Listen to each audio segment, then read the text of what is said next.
पोरबंदर से कौन होगा विधानसभा के अंदर और कौन होगा बाहर? क्या कांग्रेस की होगी जीत या फिर बीजेपी लगाएगी हैट्रिक? पोरबंदर में दिखेगा बाहुबल का दम या फिर बाहुबली विधायक होंगे बेदम? गुजरात में विधानसभा चुनाव का शंखनाद हो चुका है। हर बदलते वक्त के साथ सियासी सरगर्मी बढ़ चुकी है।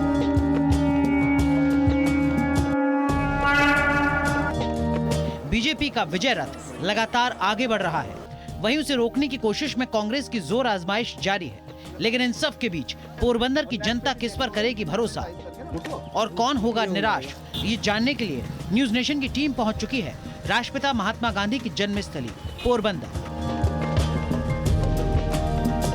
सौराष्ट्र के खूबसूरत शहर पोरबंदर में राजनीति उतनी ही उलझी हुई दिखती है जितना आपको खूबसूरत ये समंदर दिखता है। पोरबंदर में बीजेपी लगातार 2 बार से जीत रही है। यहाँ तक कि बीच में कांग्रेस के बड़े नेता अर्जुन मोढवाडिया को लगातार हार का सामना करना पड़ रहा है। बीजेपी के लिए एक सुरक्षित दुर्ग बन चुका पोरबंदर इस बार रणनीतिक तौर पर किस ओर देख रहा है? क्या राजनीतिक वादों को उसने इस बार तरजीह दी है या फिर वो एक सौराष्ट्र में अपनी ताकत तोल रही आम आदमी पार्टी की तरफ भी कोई रुझान दिखाता है या नहीं? चलिए देखते हैं केम छो गुजरात में इस बार पोरबंदर की राजनीति यानी सुदामापुरी की राजनीति। 2017 के विधानसभा चुनाव की बात करें तो पोरबंदर सीट से बीजेपी ने दूसरी बार विजय पताका फहराई थी। मोदी लहर में एक बार फिर जनता का मिजाज बीजेपी के हक में जाता दिख रहा है। ये मियाणी गांव है, यहाँ अभी एक सभा करके निकले हैं बाबू भाई। उनसे समझते हैं लोगों से कि क्या वजह है कि वो बीजेपी को वोट कर रहे हैं इतने लंबे समय से। हाँ काका, किसको वोट दे रहे? नहीं बोलते नहीं, आरोप नहीं है बोलते। अच्छा नहीं, वोट किसको दो? बीजेपी को। वोट बीजेपी को। इसके पीछे क्या काम वाम क्या है? रास्ता, रोड, पानी, गटर बधाई काम हो गया हमारे गांव में। मोदी जी की वजह से? मोदी जी। अरे हम तो 1995 से बीजेपी को ही देता है। अच्छा, और कोई है ही नहीं सोच? अरे गुजरात में कुछ नहीं है बीजेपी सिवाय। पूरे गुजरात में? पूरे गुजरात में तो हमारा साहब इधर आया है, हमारा शेर इधर है। अभी इधर आया? गुजरात का नाथ नहीं, वो द्वारका का नाथ है। पिछले 2 चुनाव से पोरबंदर विधानसभा सीट पर बीजेपी जीतती आ रही है। तटीय इलाका होने के चलते यहाँ माछी समुदाय के लोग करीब 70,000 हैं, जो हर चुनाव में निर्णायक साबित होते हैं। हम लोग मियाणी बंदर के पास खरवावा में है। ये आपको दिखाई देगा, दूर तक फैला हुआ समुद्र है। समुद्र के हिस्से पर ये छोटा सा एक जो मछुआरों की बस्ती है, छोटी सी बस्ती है। वो रेती की समस्या है। खाड़ी से समुद्र तक जाने का जो दिक्कत पड़ रही है, इसलिए थोड़ा रास्ता भारत भर में होता है ऐसा, खाड़ी से दरिया में जाने का एक मछुआरे के लिए रास्ता हो, थोड़ा प्राथमिक बंदर बन जाए, दोनों साइड पत्थर से बांध दिया जाए तो हमें समुद्र में मछली और रोजगारी मेलों में सरलता रहती है। तो आपको लगता है कि कोई और पार्टी ऐसी है जो काम करेगी इस बार? मतलब आम आदमी काम तो करेगी, आम आदमी पार्टी क्या काम करेगी? नहीं, वो आएगी तो काम करेगी ना। अच्छा, तो इस बार आएगी कौन सी? भाजपा आएगी। ये भाजपा ही काम करेगी। भाजपा ही काम करेगी, हमको पूरा विश्वास है। विश्वास भाजपा पे? भाजपा। ऐसा क्या है? 27 ये सब उसने ही बनाया।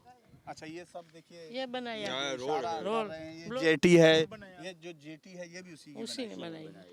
तो बस अब आपको इंतजार है कि कम से कम वहाँ कोई एक वो बन जाए, खाड़ी से समुद्र में जाने का रास्ता बन जाए, रास्ता बन जाए। वो थोड़ा डेजिंग होकर बे मुख बांध दिया जाए तो किनारा खाड़ी से दरिया में जाने का सरल पड़ता, आसान हो रहेगा। इस जेटी से वहां तक जाना और उससे समुद्र में जाना उनके लिए बहुत मुश्किल का काम होता जा रहा है। अब जरूरी है कि एक अच्छी ड्रेजिंग हो और एक बांधा बन जाए ताकि यहाँ तक पानी आए और ये लोग आसानी से आगे की तरफ जाकर समंदर में अपनी रोजगारी कर सकें। पोरबंदर की बात करें तो यहाँ ब्राह्मण और लोहान समुदाय की संख्या 50,000 और 20,000 है। दोनों वर्गों का वोट काफी महत्वपूर्ण माना जाता है। मंदिर से कुछ कदम आप चलते हैं आगे, 50-100 मीटर दूर, फिर एक जगह हम पहुंचते हैं, कांग्रेस दफ्तर है। यहीं से समझने की कोशिश करते हैं कि इस बार जीत की उम्मीद क्यों है या मुद्दे क्या हैं। पहला तो महंगाई का इश्यू है यहाँ का। महंगाई बड़ा मुद्दा है, बहुत बड़ा मुद्दा महंगाई का है। जो छोटे छोटे आदमी है, मजदूरी करके जो लोग खुद का कर रहे हैं, वो आज जो पहले कांग्रेस के समय में आपको 450 रुपये में गैस का बोतल मिलता था, आज उसका 1100 रुपया है। आगे देखो तो आप जो तेल का डब्बा 1000 रुपया 900 रुपये मिलता था, वो आज 3000 रुपये पहुँच गया है। तो कोई छोटा आदमी उसका घर का गुजरान कैसे चलाएगा? पूरी ताकत से लड़ती हुई दिख रही है कांग्रेस। कांग्रेस का वर्चस्व भी इतना है। देखिए राहुल गांधी जी देखिए भारत जोड़ो में लगे हुए, उन्हें 2 ही दिन गुजरात के लिए, आपको लगता है उनको और ज्यादा? राहुल गांधी की जरूरी है, यहाँ के कैंडिडेट ही इतने बड़े हैं कि वहाँ राहुल गांधी की जरूरी नहीं पड़ती है। अच्छा, उनके बिना ही आप? हाँ, लोकल कैंडिडेट इतने बड़े हैं कि वो उसको जमीन से जुड़े हुए हैं सब लोग। आपको लग रहा है आम आदमी पार्टी में दम नहीं है? नहीं, दम नहीं है। नहीं, आम आदमी पार्टी को पहचानते ही नहीं है कोई। वो तो कह रहे कि हम पूरे गुजरात में बीजेपी को हटा देंगे। लेकिन हम पोरबंदर में तो पहली बार देख रहे हैं आम आदमी पार्टी का। हम तो कांग्रेस को ही पहचानते हैं, दूसरी कोई पक्ष। कांग्रेस को पहचान? हाँ, दूसरे कोई पक्ष को पहचानते ही नहीं। सियासी समर जारी है, लिहाजा कोई तोहमत के तीर चला रहा है तो कोई वायदों की गठरी लेकर जनता के बीच पहुंचा है। हर किसी के अपने दावे हैं। पोरबंदर की इस सीट पर फिर से मुकाबला दिलचस्प है। अर्जुन भाई मोड़वाड़िया कांग्रेस के हैवीवेट, लेकिन जीत की तलाश करते हुए दिख रहे हैं। जो पिछली बार हम लोग आए तब भी 2017 से 2022 में फिर दोबारा क्या चीज़ें हैं उन पर फिर पूछते हैं। इस बार में और पिछली बार में आप अंतर क्या देखते हैं अगर हम बात करें? लेकिन इस दफ़ा कोई भी हाथकंडे काम नहीं आएंगे। महंगाई, बेरोजगारी और भ्रष्टाचार से जनता त्रस्त हो चुकी है। 27 साल का कुशासन हटाने का जनता ने तय किया है। साथ ही कांग्रेस का जो चुनावी एजेंडा है, चुनावी मैनिफेस्टो है, हम 500 रुपये में ये गैस का सिलेंडर देंगे, गैस की बोतल देंगे, वो बाटली देने की बात कर रही हैं। ये अभी इस दफ़ा नहीं चलेगा। हम बिजली 300 यूनिट फ्री देंगे, बिजली का बिल ही नहीं आएगा। और महिलाओं के अकाउंट में 1500 रुपया हम हर महीने देंगे। और जो युवा बेरोजगार हैं, शिक्षित हैं, पढ़े लिखे हैं और जिसके पास रोज़गार नहीं है, उनको 3000 रुपया पर मंथ स्टाइपेंड देंगे। ये न सूत न कपास और झूला है हमें धमाधम, ये चल रहा है। इस बार आप सरकार बन रही है आपकी पार्टी आपकी जीत के साथ? 100% सरकार बन रही है। गुजरात की जनता परिवर्तन चाहती है। बेशक कांग्रेस बीजेपी के विजय रथ को रोकने की पुरजोर कोशिश में है, लेकिन मोदी लहर में कांग्रेस के वादे कारगर होते नहीं दिख रहे। पोरबंदर की सीट पर सबकी निगाहें टिकी रहती हैं। पिछली 2 बार से बाबू भाई ने कांग्रेस के हैवी डिबेट माने जाने वाले अर्जुन भाई को बड़ी अच्छे से मात दी है। हालांकि पिछला चुनाव काफ़ी टफ था, इस बार समझते हैं। बाबू भाई, इस बार क्या माहौल है आपके इलाके में? ये बार मुझे लगता है कि मैं अभी तक ये 6ठा इलेक्शन में लड़ने जा रहा हूँ 1995 से आज तक में।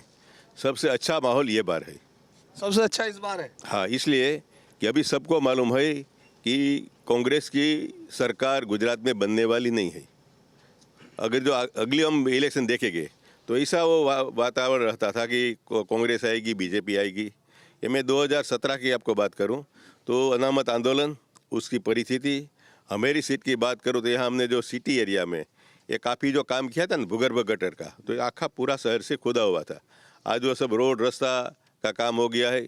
गुजरात का भी स्पष्ट चित्र है कि अभी बीजेपी आ रही है। आम आदमी पार्टी बहुत कह रही कि हम लोगों ने इस हिस्से में सौराष्ट्र में बड़ी ताकत अर्जित की है और आपके बराबर के जिले में तो उन्होंने मुख्यमंत्री पद का कैंडिडेट खड़ा कर दिया है। मुझे लगता है कि सौराष्ट्र में काफ़ी उसका जो भी है ना कैंडिडेट, सबकी डिपॉजिट जाएगी। सबकी? हाँ, सबकी। अच्छा, क्या वजह आपको लग रही है कि जिस तरह से कांग्रेस का कहना यह है कि इस बार जनता महंगाई से त्रस्त है और लोग परेशान हैं और बेरोजगारी बहुत है और किसानों का तो कोई काम ही नहीं हुआ उनके मुताबिक? नहीं, मैं आपको बताऊं, यहाँ आपको हर जगह ये कांग्रेस का कैंडिडेट का जो बोर्ड लगा हुआ है ना, वो बोलते हैं कि हम 500 रुपये में आपको गैस का बाटला देंगे। तो राजस्थान में उसकी गवर्नमेंट है, वहाँ मिलता है? ले मुझे आप बताओ। पहले जहाँ गवर्नमेंट है ना हमें मिलता है, तो यहाँ कैसे मिलेगा? इसलिए वो तो है ना कि ये बार जो राजकीय ये पार्टियाँ सब है, आप है या तो कांग्रेस है, उसने तय किया है सरकार बनने वाली नहीं है, कुछ देना नहीं है, तो बोलने में क्या अर्ज है?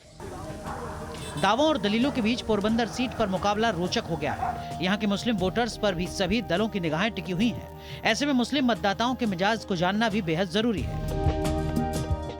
माइनॉरिटी को कुछ भी नहीं दिया अभी तक, 27 साल में कुछ नहीं, अन्याय किया है हमारे को। अच्छा ये हाँ क्या काका कौन सा पार्टी आ रही है आपके? अब तो कांग्रेस ही आनी चाहिए। आनी चाहिए या आ रही है? आ रही है। आ रही है। आओ 100% हाँ। क्या वजह है? तो क्या करेगी अभी भाजपा सरकार ने दिया है क्या है हमको? अच्छा भाजपा कुछ काम नहीं कर रही? काम नहीं करती है वे। आम आदमी पार्टी कह रही मैं आ गई हूँ अब आप। वो तो अभी खाली नाम की है अभी तो। नाम की है? हाँ, नाम की है। दिल्ली वो पंजाब वाले की, अपनी नहीं है। क्या नहीं, गुजरात की नहीं है। पोरबंदर सीट का मिजाज जानने के बाद न्यूज नेशन की टीम पहुंची पोरबंदर के राणा वाव कुटनिया सीट पर, जहां पोरबंदर की लेडी डॉन संतोख बेन जडेजा का बाहुबल आज भी जिंदा है। पोरबंदर की एक और सीट है जिस पर लोगों की निगाह टिकी हुई है, वो है कुटियाना। उस सीट पर काफी इंटरेस्टिंग मुकाबला है। पिछली बार के विजेता जो काजल भाई जडेजा हैं वो इस बार उस पार्टी से नहीं है। पिछली बार एनसीपी से जीते, लेकिन इस बार समाजवादी पार्टी से। और शायद मुझे लगता है पूरे प्रदेश में ये एक अकेली सीट होगी जहां समाजवादी पार्टी न केवल जीत के लिए लड़ रही है बल्कि मुख्य मुकाबले में है। कांदल भाई की जीत की उम्मीद इसलिए है कि वो हर दिल में बसे हुए हैं। हर दिल में बसे हुए? हर दिल में, किधर भी जाओगे, सिटी में जाओगे, देहात में जाओगे, हर दिल के अंदर कांदल भाई बसे हुए, कोई पक्ष बसा हुआ नहीं है। यहाँ कांदल भाई बैठेगा। काजल भाई बैठे? हाँ कांदल भाई। भाजपा में दम नहीं लगता यार? वो कांदल भाई हमारा सीएम है। ये सीट वो सीट है जहां मुख्य लड़ाई में है और जीत की बात करते हैं। उनके समर्थक पूरी ताकत के साथ हैं, निवर्तमान विधायक हैं और इस बार भी काफ़ी बेहतर तरीके से लड़ रहे हैं। और मुझे लगता है कांग्रेस और बीजेपी उनसे जीत के तरीके खोज रही होगी। वीडियो जर्नलिस्ट मुकेश के साथ धीरेन्द्र पुंडीर, न्यूज नेशन।